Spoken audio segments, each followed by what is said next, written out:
Lula était vraiment les derniers des justes, les derniers des bons. C'est l'homme. En fait, on a tous idéalisé Lula quand il est venu au pouvoir.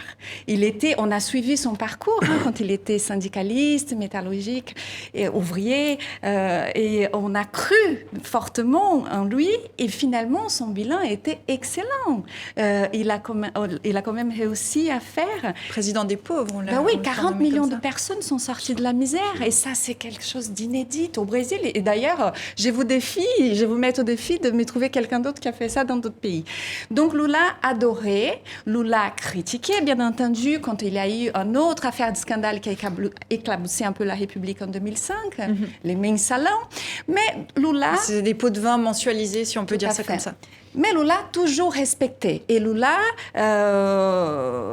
c'est lui qui, pendant la tempête et pendant l'affaire, les scandales de l'affaire Petrobras, était droit dans ses bottes. Et finalement, qu'est-ce qu'on apprend? Qu'il lui aussi, peut-être, ferait partie de ces malversations.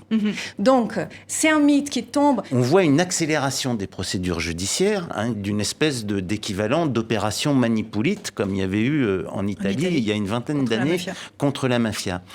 Est-ce que ce calendrier judiciaire a un agenda politique ou on est simplement dans une justice qui, profitant de la faiblesse de l'ensemble du pouvoir politique, on profite pour mener à bien ses enquêtes, ce qui serait aussi... Deux choses, en fait. Oui. Deux choses. Cette opération, ça s'appelle Lava Jato, donc.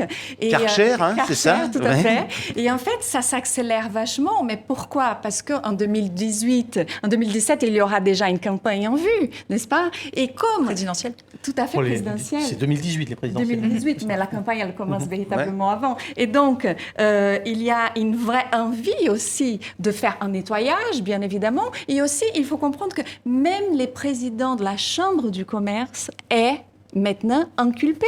On a découvert qu'il a des comptes en Suisse. Donc, on a l'impression que chaque jour au Brésil porte son lot de mauvaises nouvelles.